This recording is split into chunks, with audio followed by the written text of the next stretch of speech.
नमस्कार दोस्तों। जैसे हम बात कर रहे थे अपनी खेती अपने बीज मुहिम की। ये किसान तभी आत्मनिर्भर बन सकता है जब उसके बीज अपने पास हों। तो बीज खुद के पैदा करने चाहिए किसान को। उसकी आप ट्रेनिंग यूनिवर्सिटी से लो, संस्थान से लो।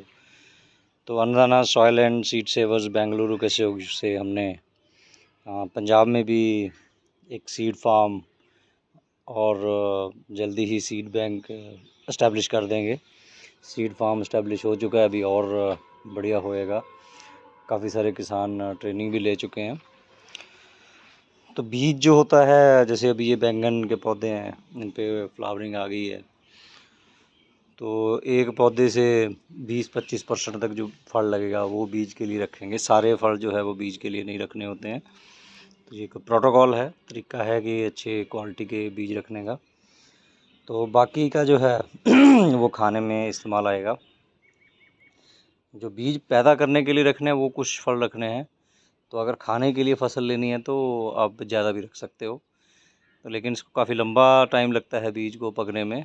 तो ये सावधानियाँ ज़रूर बरतनी चाहिए कि 20 से 25% फल जो है वो रखो। स्टार्टिंग के फल रखो। स्टार्टिंग के फल में कोई ऐसा नहीं, जादूगरी नहीं होती उसमें। सिर्फ ये होता है कि बैंगन खाने के लिए तो 2 महीने में फल जो है वो तैयार हो जाता है, लेकिन उसको पकने में और 1.5-2 महीने लग जाते हैं। तो लंबा टाइम अगर आप सारे फल रखने की कोशिश करोगे तो लंबा टाइम चलने से उसमें दिक्कतें आएंगी।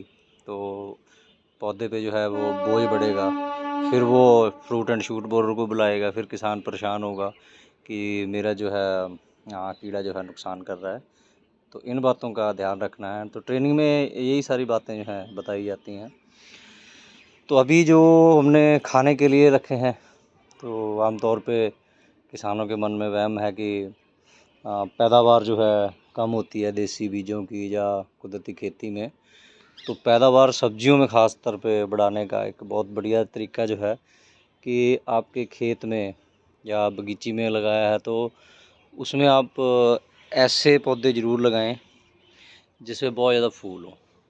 तो अभी कुदरत जो है वो खुद ही सिखाती है, कोई ऐसा रॉकेट साइंस नहीं है। तो अभी जैसे सरसों के फूल हैं वो लगभग ख़त्म होने वाले हैं। तो देखो ये सारी फलियाँ जो हैं वो बन चुकी हैं। तो ये सारी की सारी ये फलियाँ हैं, ये हम राई के लिए इस्तेमाल करेंगे। अभी 15-20 दिन में, 25 दिन में, मतलब 2-3 हफ्ते में ये पक जाएंगी। तो इनके फूल पे मधुमक्खियाँ आती हैं और छोटे छोटे जो मक्खियाँ आती हैं, तितलियाँ आती हैं, तो वो परागण का काम कराती हैं। तो जैसे ही ये फूल ख़त्म हुए तो आप देखोगे ये बैंगन पे फूल आ गए हैं। बैंगन के साथ साथ आप यहाँ ये देख सकते हैं कि फ्रांस बीन है, तो ये फ्रांस बीन पे फूल आ गए हैं। तो सब्जियों पे तो फूल कम लगते हैं। तो ये मटर हैं, मटर पे फूल आ गए हैं। तो इनको परागण के लिए जो है वो कीटों की ज़रूरत है। तो कीट तभी आएंगे जब उनके लिए खाने पीने का सामान अच्छा हो। तो सरसों के फूल ख़त्म हुए तो अभी ये देखिए कि मूली के जो मूंगरे पंजाबी में बोलते हैं कि इसके फूल खूब आ रहे हैं, ये भी फलियों में कन्वर्ट हो रहे हैं। तो सरसों मूली के ख़त्म हो गए तो मूली के अभी फूल आ गए हैं। अब मूली के बाद जो है ये भी धीरे धीरे फल सब बीज पे चले जाएंगे। तो उसके बाद हमने यहाँ पे बीच बीच में धनिया बो रखा है, तो 3-3 4-4 फीट पे, क्योंकि यहाँ पे बैंगन लगे हुए थे, आगे भिंडी लगेगी यहाँ पे। तो अभी जो है वो धनिए के आप देख सकते हो कि फूल आने शुरू हो गए हैं। तो धनिया पहले हमने हरा जो है काट के खाएंगे, अभी भी नीचे जो हरा धनिया है वो काट के खाते रहेंगे। तो ऐसे बिरले बिरले हमने पौधे लगा रखे हैं।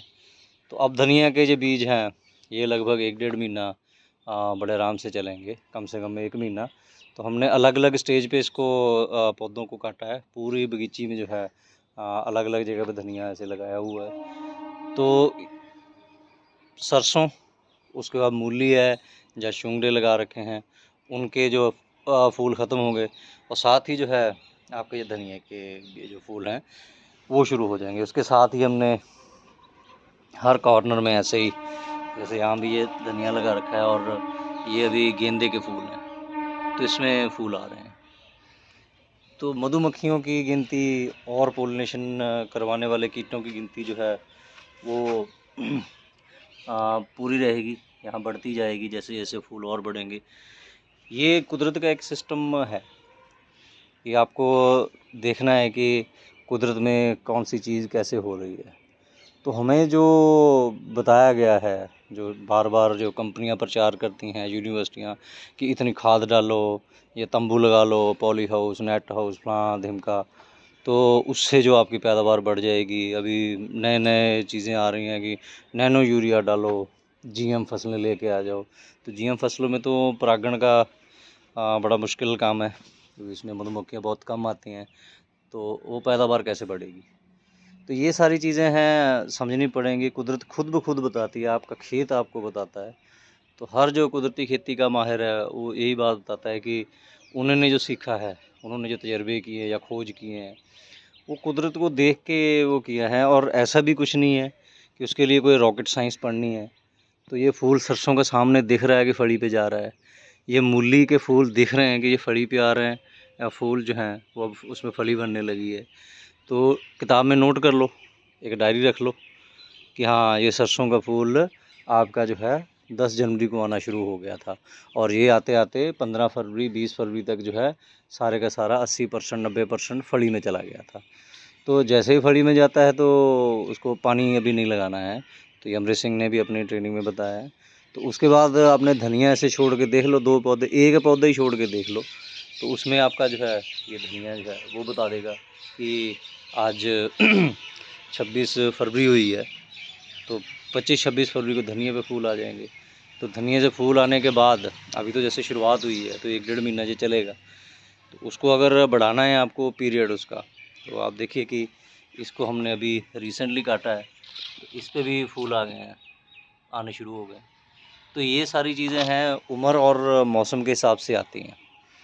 तो अभी जितने भी धनिया हमने लगाया होगा सब पे फूल जो हैं वो आ जाएंगे।